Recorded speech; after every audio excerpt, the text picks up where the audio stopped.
Irish guy. Anyway, for 1 minute, just take a second out of your busy schedules of, I don't know, eating toast out of a toilet or buttering your ground's armpit. Take a moment to just think what it would be like to be Declan Rice. I'm gonna say this. No English footballer on planet Earth has ever had a more instantly lucrative summer than this. None of them.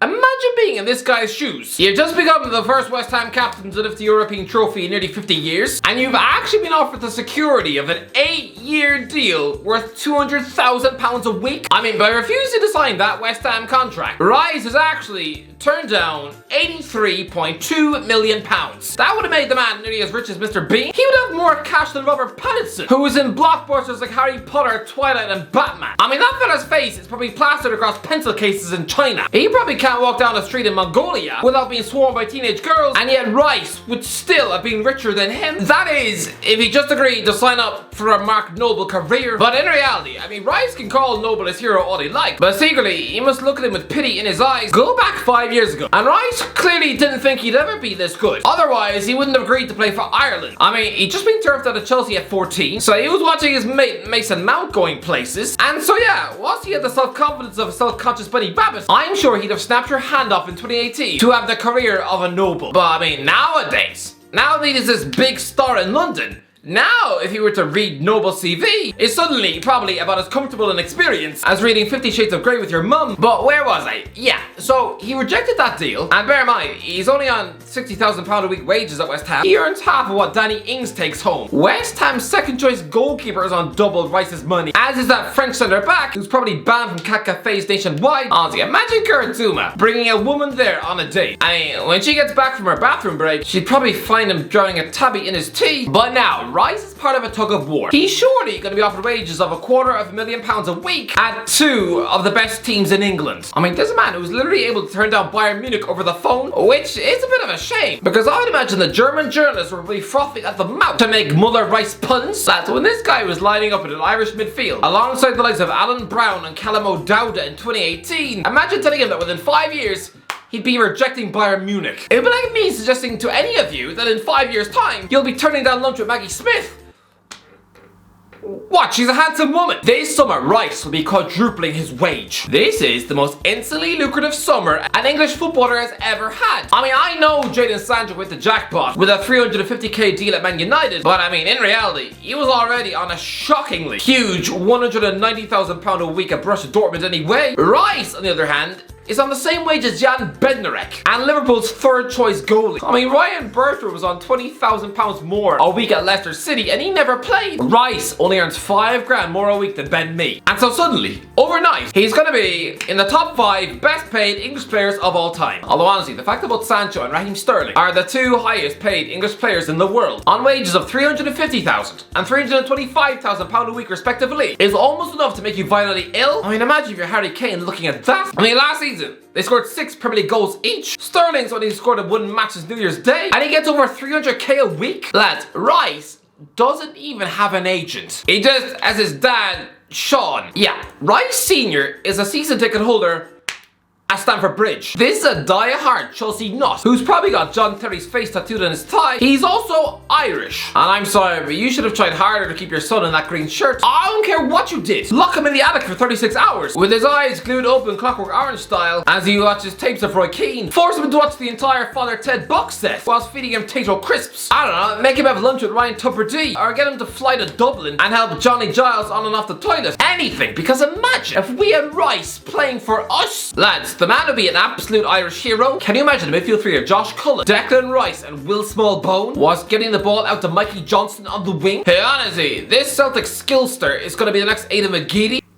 What do you mean that's a bad thing? McGeady has over 90 caps. Imagine the absolute hype in the Irish Times this summer. If Rice was still Irish and part of this giant tug of war, no Irish player ever has had this level of transfer speculation in one summer.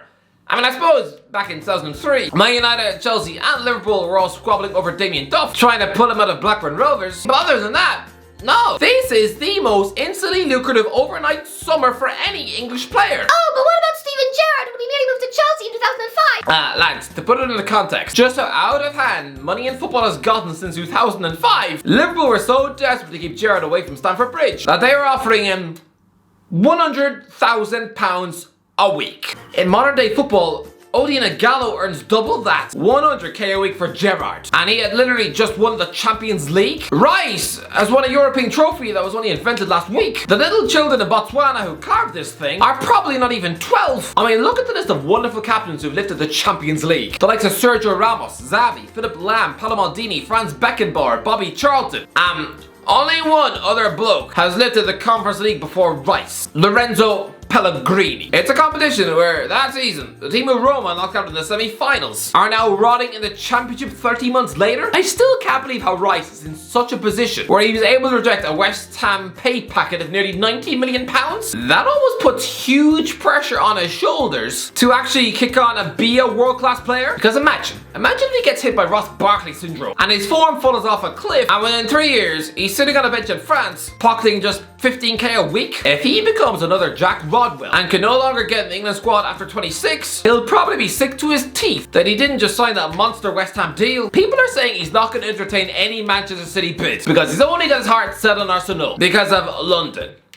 I'm sorry, are you sure? He's not going to leave the capital because he's a London boy. What does that even mean? I'm sorry, but what is the huge allure of London? Every time I'm there, everyone looks miserable, just packed into the tube looking like zombies who are on their way to the dentist for a vasectomy. I mean, it's not just Rice. Apparently James Maddison would rather move to Tottenham instead of Newcastle because London. He's not even from London.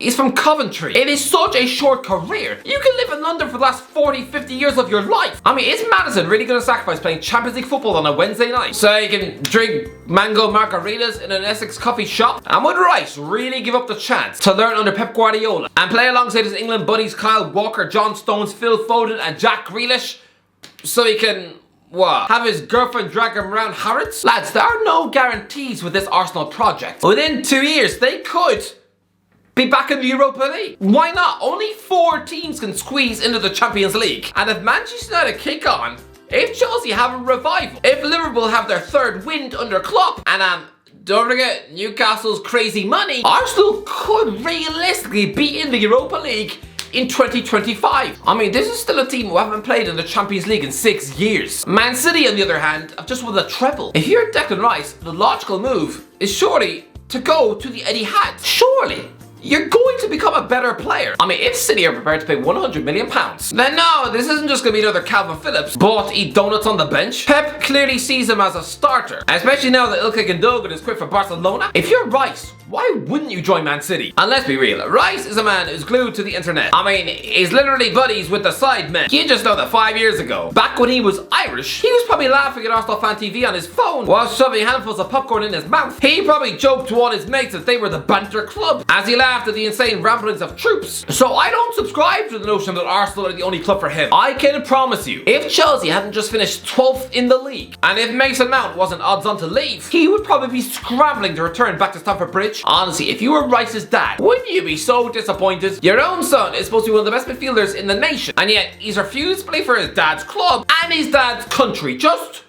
wow. Lads, West Ham are acting strange. Chairman David Sullivan has already said that he's willing to let Rice leave because he promised he'd let him go. It's a funny way of showing it when you just turned down a £90 million bid from Arsenal. Lads, Rice only has 2 years left on his deal and West Ham are literally holding out for 100 million quid. Is this a joke? When Grealish moved to Man City for 100 million pounds, I thought that was absolute financial lunacy, but at least then he had just signed a 5-year deal at Villa Park just 9 months earlier. The guy still had over 4 years left on his deal, but Rice has not signed a contract since 2018. That guy in KSI was getting kicked out of his house on Christmas Day. It's a long time ago. Rice's 6-year deal officially ends next summer, although the club have an option to trigger a 12-month extension. Lads, that just shows how outdated this contract is. That West Ham even thought they needed to make a decision based on Rice's performances about whether or not he merited a 7th year. But yeah, the £100 million release clause at Aston Villa was very nutty. But again, Grealish was locked into a long contract, so fair enough. But Rice, in 2 years, he could walk out of West Ham for free. He would literally cost less than a packet of chips. £100 million.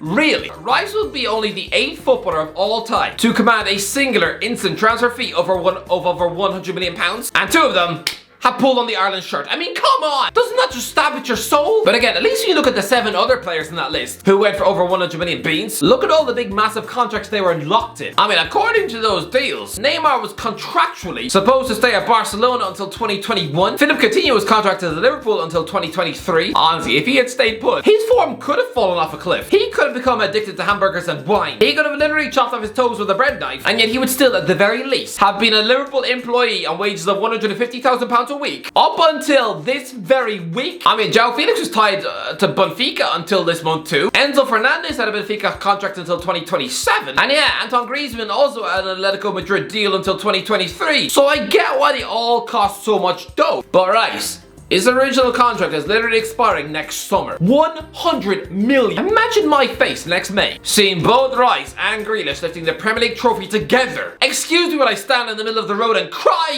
Anyway, that's it. Let me know what did you let me know in the comments. Where is Rice gonna go? Let me know in the comments if you enjoyed the video. Don't forget to go like, subscribe as always. I'll talk to you in a while.